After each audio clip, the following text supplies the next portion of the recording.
खून गाड़ी पर का लाल। एक दिन है सबको जाना, लाओ कितनो बहाना, नाना प्रकार के कितनो करा उपाय, मगर बाबू कोई यहाँ रहेगा नहीं, जो आया है सो जाएगा। कवित क्लाइन मास्टर साहब कहना है।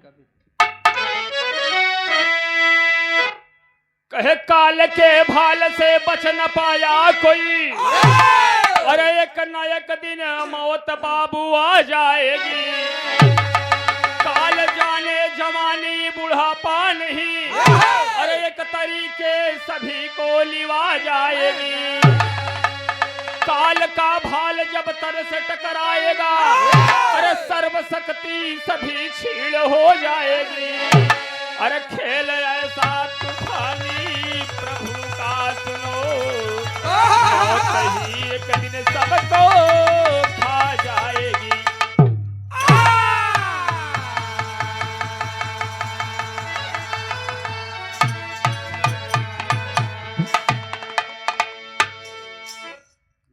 ए बाबू गजल का टुकड़ा बता रहा है।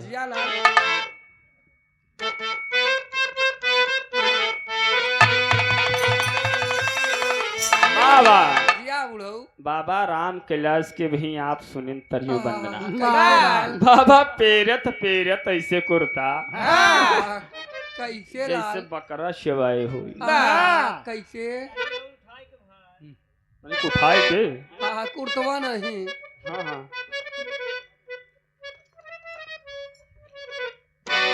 बाबा राम कैलाश गामई गजल के कैसे कहाँ एक बात मोरी सजनी,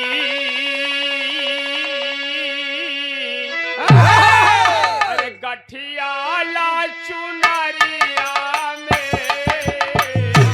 एक बात मोरे सजनी, गठिया ला चुनरिया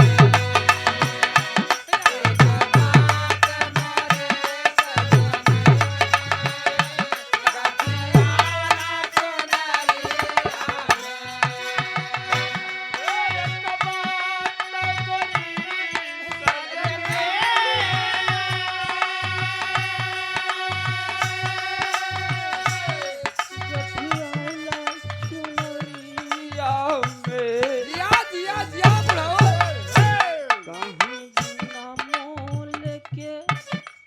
गठिया ला ए भैया ए बच्ची बिना भावक बिकी जईबू ई माया के बजरिया में, बिना भावक बिक जइबो माया के बजरिया में, बिना भावक बिक जइबो माया के बजरिया में।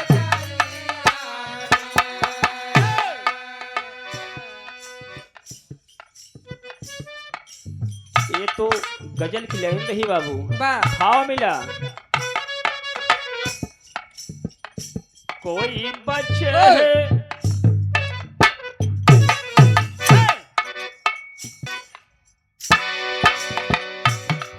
कोई बचा है नहीं पाया,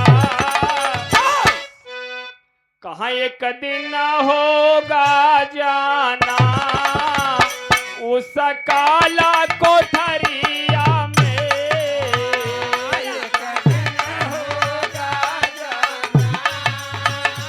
उस काला कोठरिया में, एक दिन होगा जाना उस काला कोठरिया में। एक दिन होगा जाना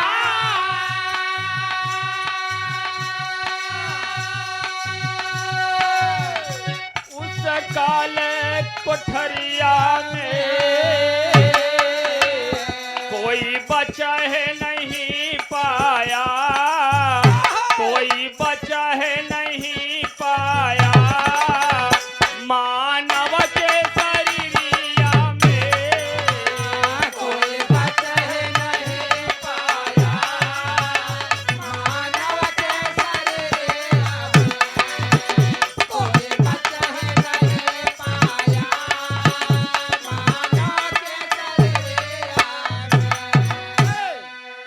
ए बाबू नजम के लाइन में कहना है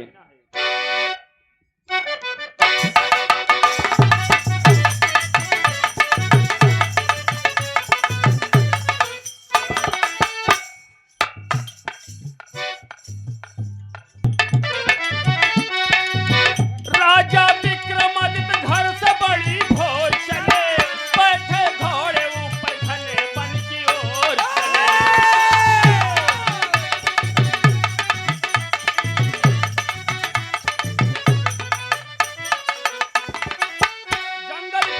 जंगल के बीच एक दृश्य नजर आया है लकड़हारे को एक भालू जाके खाया है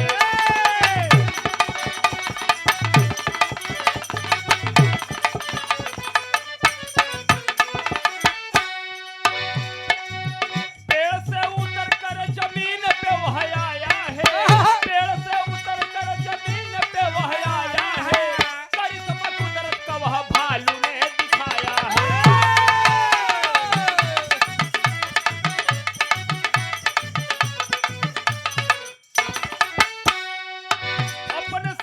अपने शरीर को वह धरा पे रगड़ने लगा अपने शरीर को वह धरा पे रगड़ने लगा भालू से शरीर उसकी लड़की में बदलने लगा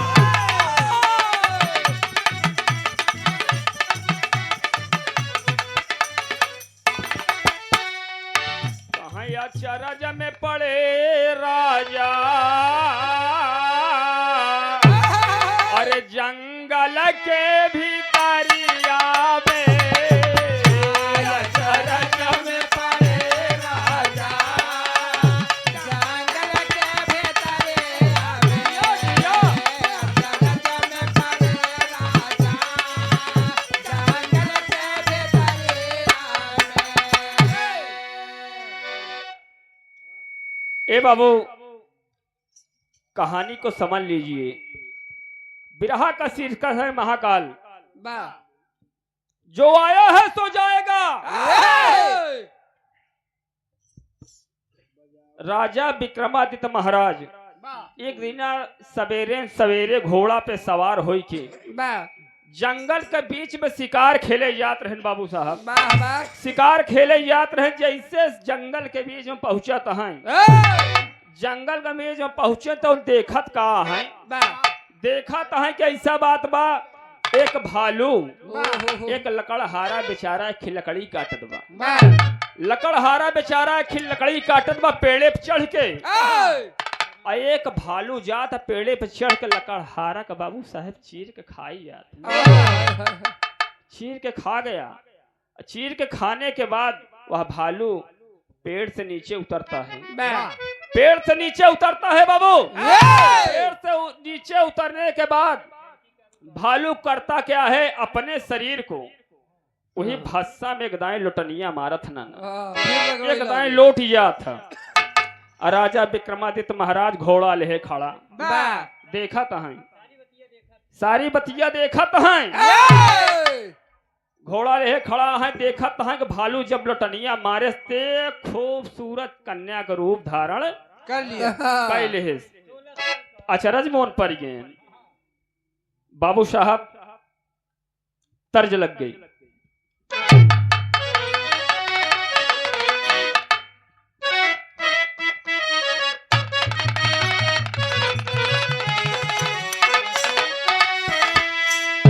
बाबा क्या बात है एकदम मार्मिक मिठाऊ तर्ज कहाँ साना ना नरतिया डोलई ये सब तर्ज बहुत कम सुने के मिले था अब तो एकदम चला चला तर्ज है कहाँ साना ना नरतिया डोलई अरे बाह जब पावना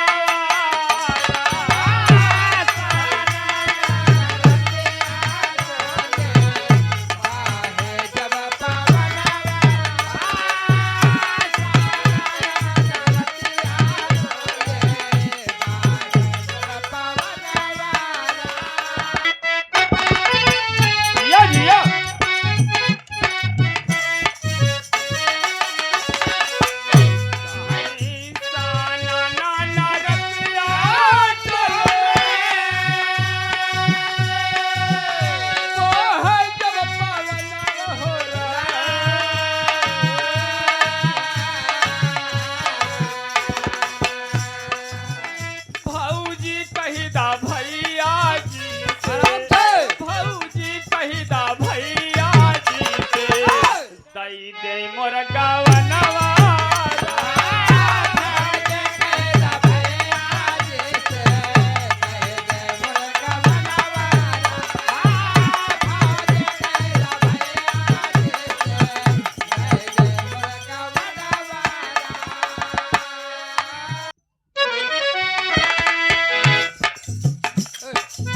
जब बाबू साहब लुटनिया मारे से भालू कहानी पाई कहीं भालू जावा धैल बाबू भालू जावा धैल बाबू लड़की वाला तनवा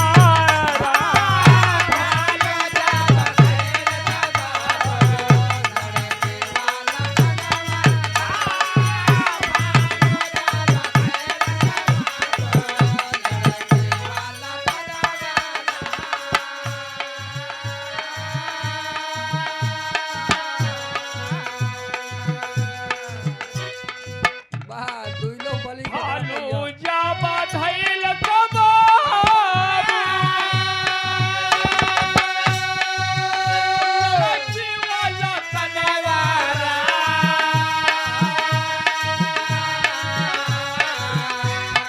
बेड़ावा के ओटावा से देखई बेड़ावा के ओटावा से देखई खाड़ा होई राजनवा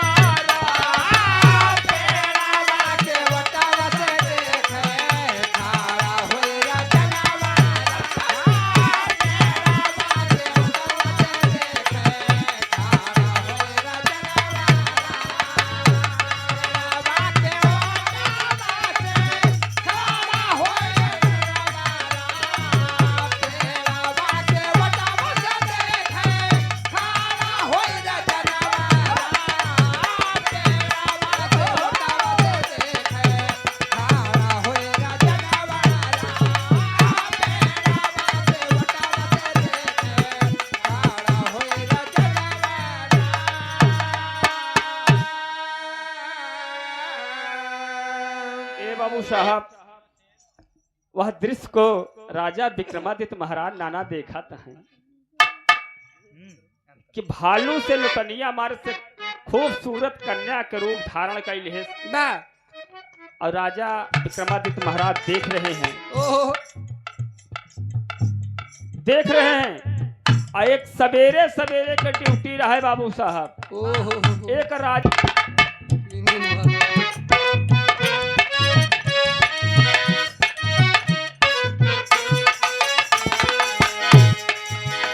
देखतैया चंदा भूपा जी होई गई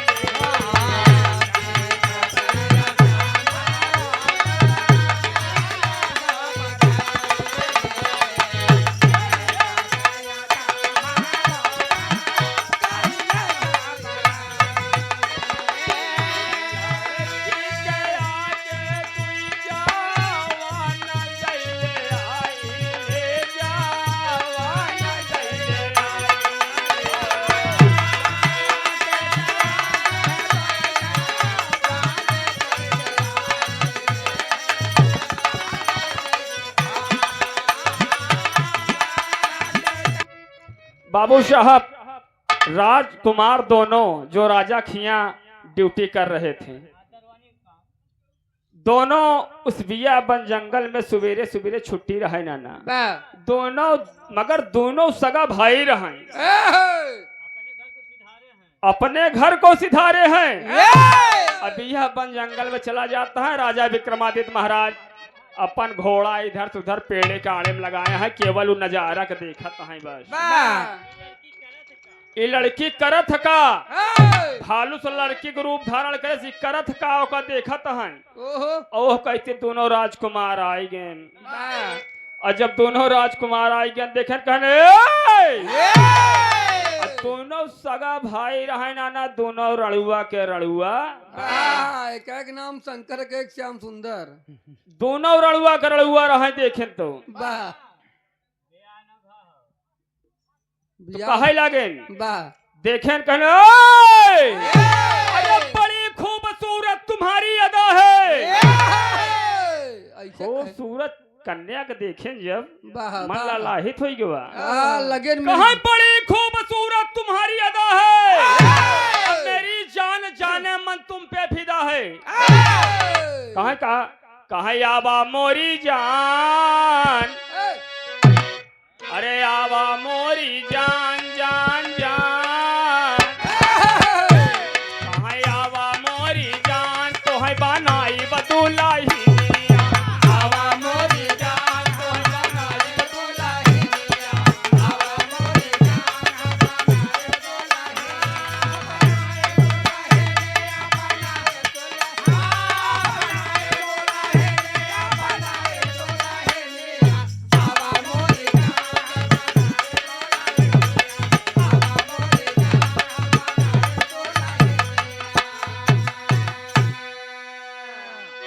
सुंदर सुंदर टुकली रानी तो के बेसाई बस सुंदर सुंदर टुकली रानी तोहा के बेसाई, सुंदर टुकली रानी तोहा के बेसाई, जमन मन कही हम तो के बेसाई बस जमन मन कही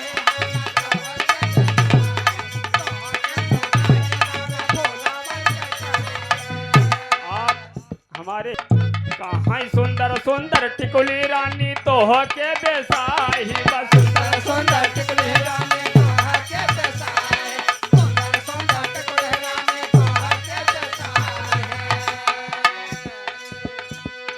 जामन जामन कहबू हम वो के खियाई बस जामन जामन कहबू हम वो के खियाई, जामन जामन कहबू हम वो के खियाई, ये तमन कहई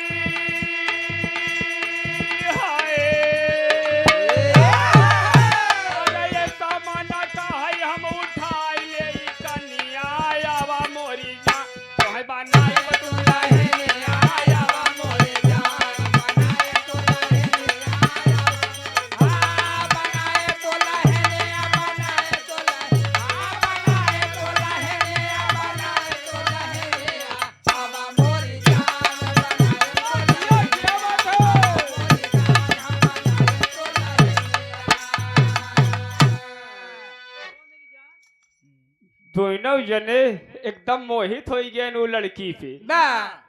दोनों राजकुमार मोहित हो गए, जाय के कारण पूछे लगे कि सवेरे सवेरे बिया बन जंगल में कैसे।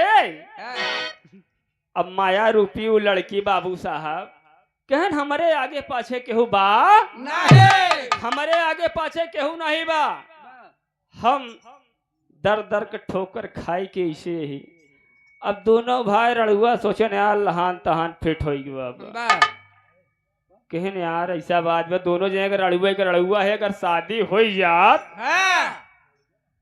तो बड़ी अच्छी बात रही, कहन हो जात तो बड़ी अच्छी बात रही। पेरुआ लड़का खड़ा है। थोड़ा प्रेमा लाभ की ओर जब गए तो कहा ऐसा बात बाबा हम कुछ खाए पिए नहीं है, भूख पिया से तो हमारी जान निकल दिया। अब बड़का भैया चल दे जैसे जंगल में आए चल दे भैया नहर ददोली कहती, सुबह सुबह कौनो ढाबा खुला हो, चाहे कन्हैया ढाबा चाहे हमार स्वीट हाउस, कुछ नाश्ता पानी लेके आवे के बा वो चल दे नाश्ता पानी खातिर। एक भैया हुआ छोटका रहा तर्ज लग गई बाबू साहब।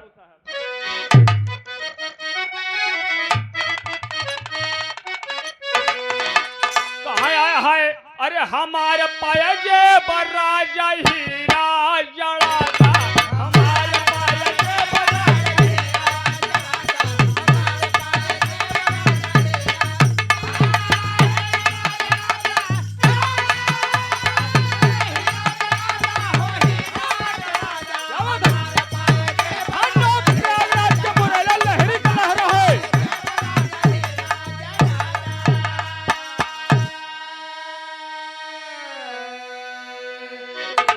जैसे बाबू साहब नाश्ता के लिए मान के चला ददौली तक गवा हवा के टाइम में कौनो नाश्ता की दुकान खुली हो, बड़का भैया राजकुमार और ऐसे छोटका भैया खड़ा बा माया रूपी लड़की का खेल ये खेला। हाँ नाश्ता पैसा ले साहब जैसे वो नाश्ता के लिए गवा हाँ, छोटका भैया खड़ा बा बाबू साहब बा, ओ त्रिया चरित्रम दैयो न जानम अरे मोहन, त्रिया का चरित्र जो भगवान नहीं जान पाए बा, एक पंडित जी रहे बाबू साहब ये, उन्हें सब पढ़ाई के चलाया बा,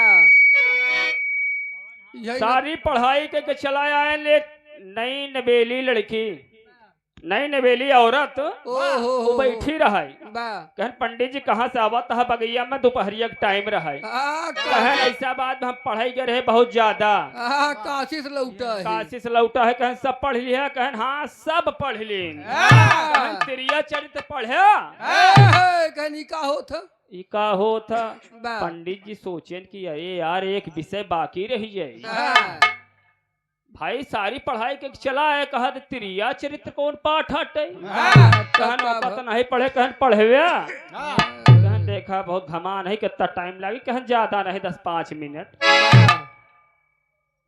सोचन एक पाठ और कैले कहे बाकी रह जाए कहन पढ़ाई दे तू वही कहे कहते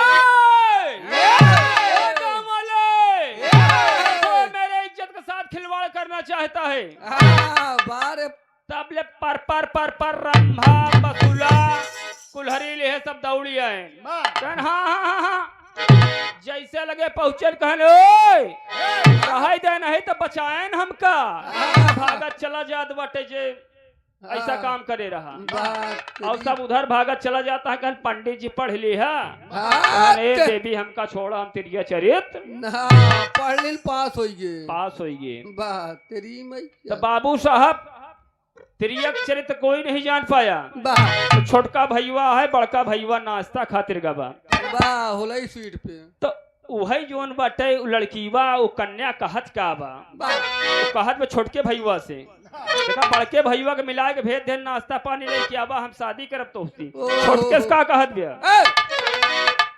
कहे हमारे रजाऊ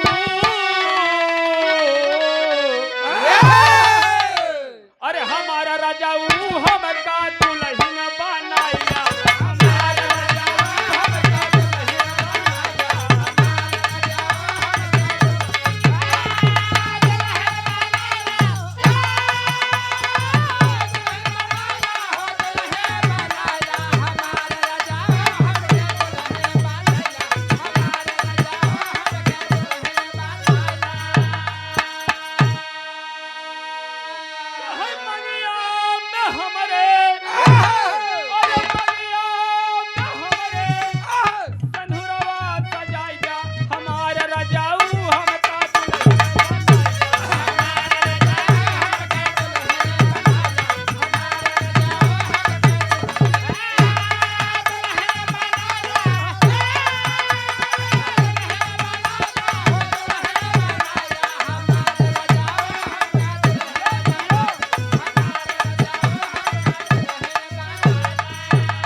भैया अबाक हो गवा कहे छोटका कहे भौजी गईलू पगला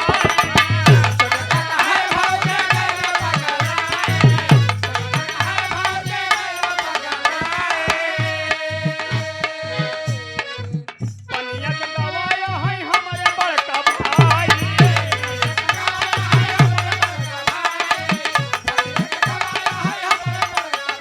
कहे दिलवा के मनसा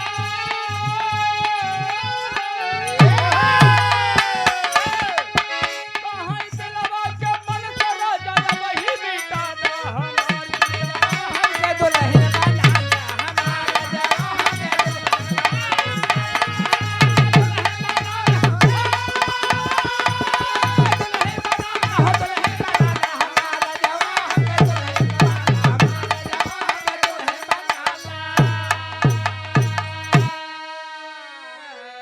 ए बाबू साहब वाह खूबसूरत कन्या बड़का भैया हुआ नाश्ता गवा बाटे यहाँ माया रूपी कहत में छोटके से हमार रजाऊ हमका दुल्हन बनाई कहन पानी खातिर नाश्ता खातिर हमारे बड़का भैया गवा है पहले उन शादी करिए तब हम ये गलत बात है देवरे पे दिल आई गए हाँ दिल उस पे आ गया। हाँ। रूपी लड़की थी बाबू। बा उसके बाद होता क्या है, तबले भैया लौटानी करे रहा। ओ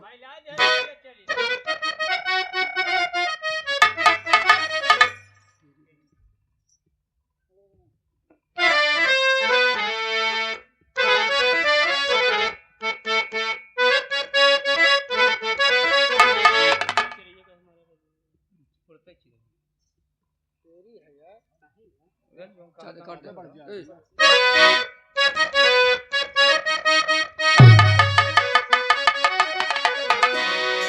कहाँ आए है उड़तई, अरे उड़तई चिड़ैया काहे मारा बेई मनाऊ। उड़तई चिड़ैया काहे मारा बेई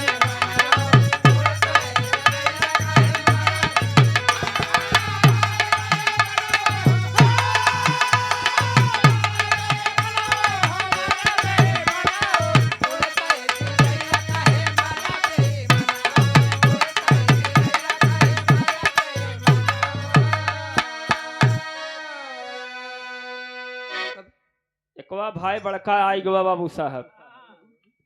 ये तो तर्ज समय का अभाव है, समय सबको मिलना चाहिए बा गाने के लिए। एकवा भाई आई गवा, आपस में दोनों भैया झगड़ाई गए। ओह। उत्तरिया चरित्र वही जो बताए मैंने, वही उसके साथ किया कि मेरे इज्जत के साथ एक खिलवाड़ करना चाहता है। बा अब देखो प्रेम लगी गधी से तो परी क्या चीज है। दोनों भाई नाना लड़ गए। हाँ, तो हाँ ना दोनों भाई लड़ गए, तलवार लेके दोनों भाई हाथे में तलवार रहे, दोनों लड़ गए। भाई कहन पानी का बेटा ऐसा काम करे। ए! भैया हाथ जोड़त में कहे ना भाई साहब, हाँ बड़काऊ बगली खड़ा हम है। टेका गवाही करी हमें ले आओ। ले लड़ाई आपस में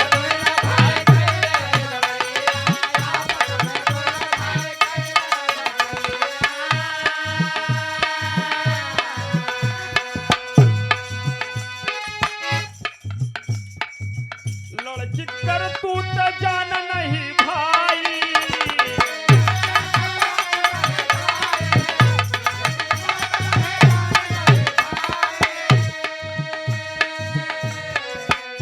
कर सिगार देखे गवा खिसियाई।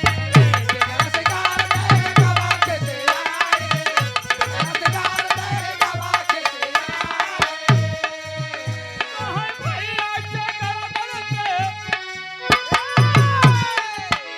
अरे भैया के गर्दन पे पड़ गई कटरिया। पतन दुल्हा भाई गए।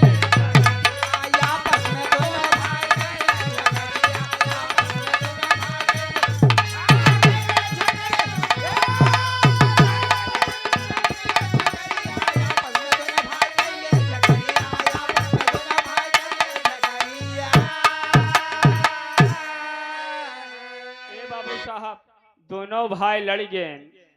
एक भाई के तलवार एक भाई के गर्दन पे, एकरे भाई तलवार एक भाई गर्दन पे, एक भाई के तलवार एक भाई गर्दन पे। दोनों आपस में लड़के खत्म हो गए बाबू साहब। वह लड़की माया रूपी चल दी आगे। और राजा विक्रमादित्य महाराज अपन घोड़ा ये पेड़े से पेड़े के लगे लगाए हैं। देखत है उदृश्य के भालू से जब लोटनिया मारे तो लड़की के रूप धारण करे। फिर देखते हैं कि लड़की आगे बढ़ती है, उसके बाद लड़की फिर लोटनिया मारती है। लोटनिया फिर मारती है तो एक नागन की रूप धारण करती है। देख रहे हैं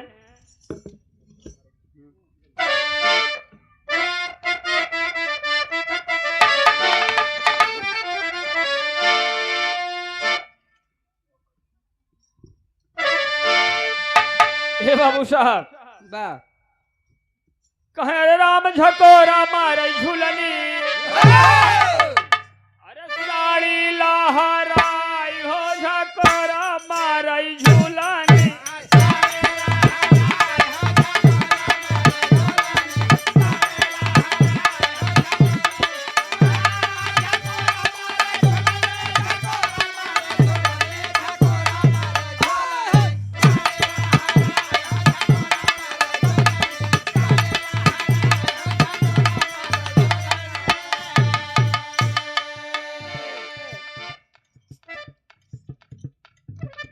ए बाबू जब वह लुटनिया मारती है वाह नागन का रूप धर दे लेती है। वाह वाह कहाँ नागन वाला रूप धई के, अरे नागिन वाला रूप धई के चाला ली छोकरिया, नागिन वाला रूप धई के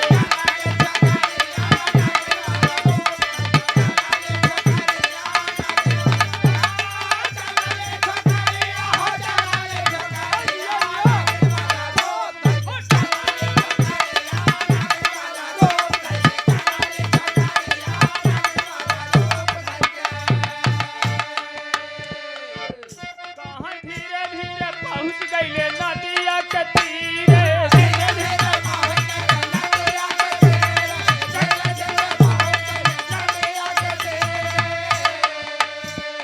नदिया में आवे एक नाव धीरे धीरे,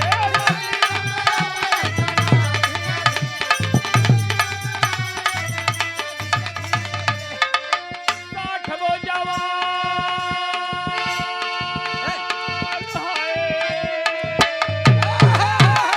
साठ गो जवान बैठा रहले नागिन वाला रूप धई के चलली छोकर, नागिन वाला रूप धई के चलली छोकरिया, चलली छोकरिया हो चलली छोकरिया, नागिन वाला रूप धई के चलली छोकरिया,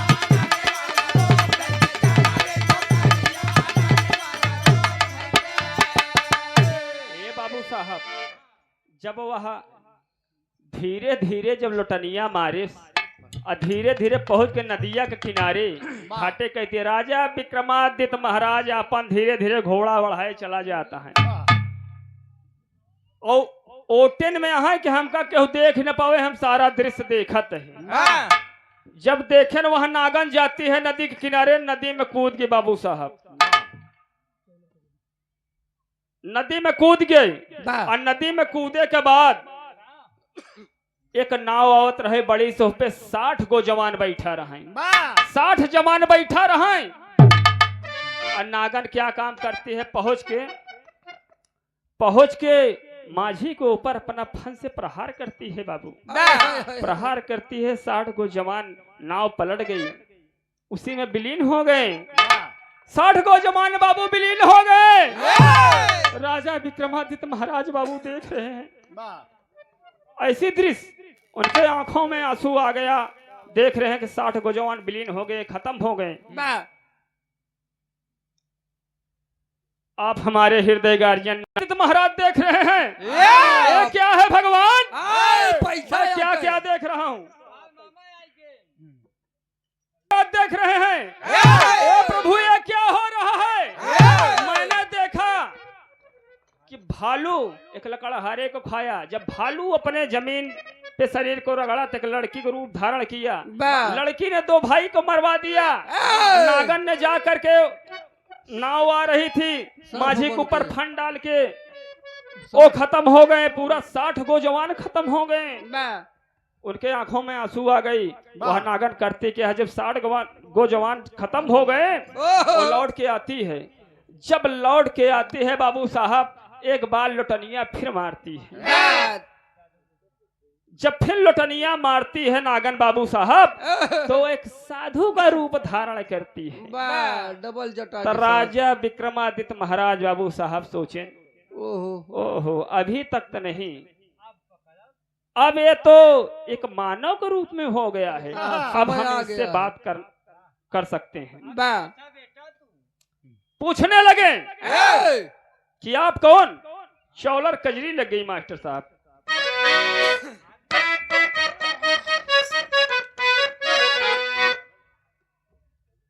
चौलर कजरी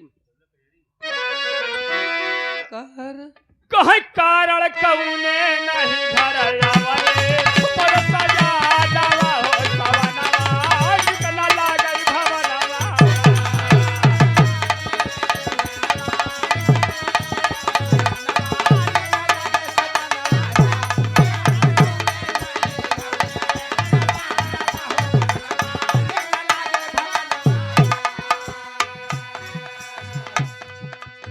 नागन भेष धरा जब साधु, वही छानवा हो रजनवा, तुरतैया वाले समनवा।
जब पूछने लगे, वाह, जब साधु के भेष रखे वह नागिन, तब जब पूछे लगे तो यह चीज पूछन कि कौने जगह पे ई बतावा।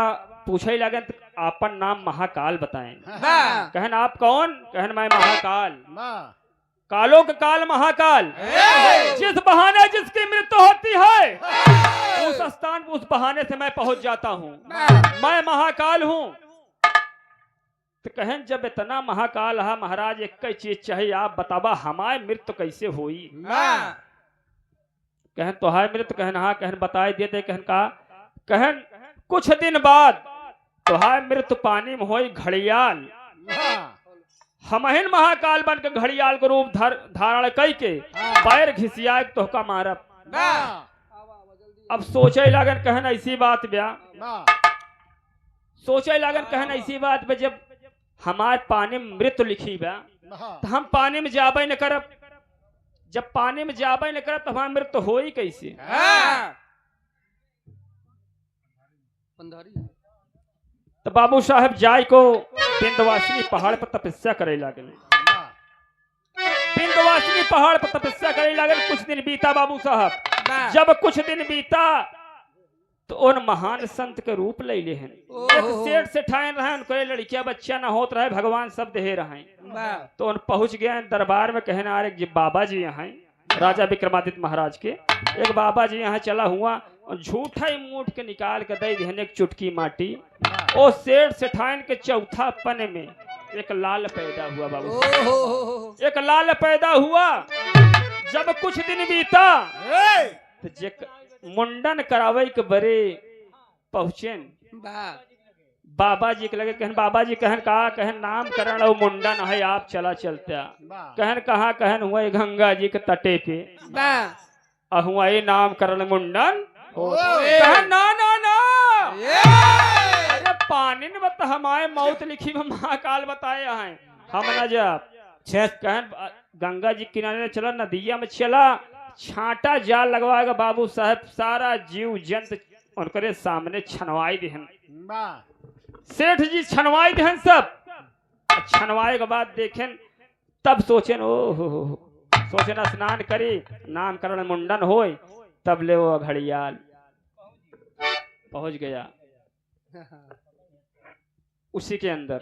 वाह, कहे अरे कितना ऊंचा कर ब्या, अरे कितना ऊंचा कर ब्या, तू अपने उपाय के बची नहीं पैदा महाकाल के, तू जाय के बची नहीं।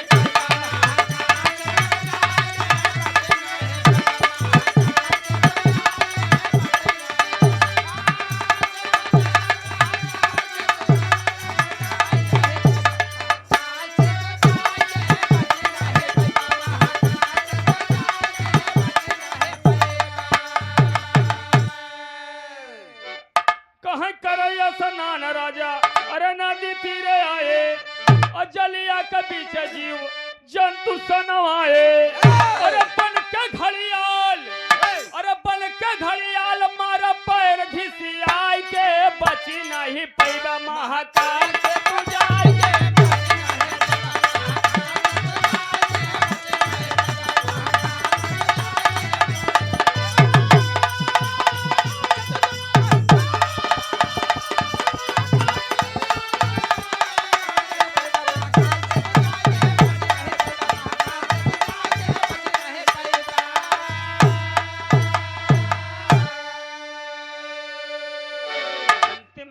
बाबू कहना है वह विलीन हो गए राजा विक्रमादित्य महाराज के जैसे महाकाल बताए रहे।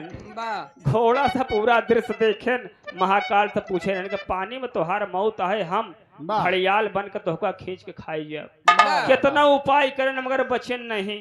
वाह, खींच करके जब खींचे कहन कस राजन, कितनी बड़े उपाय है तोहरे अंदर। जाल का हो गई। कहन बस महाराज, कहन अब आपके अंतिम घड़ी आएगी। अंतिम लाइन में कहना है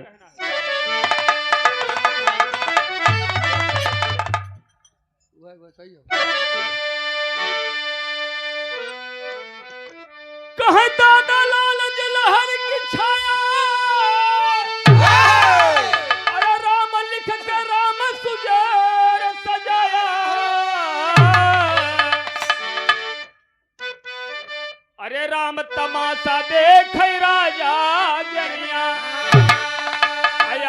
बाबा अशोक निराला कहता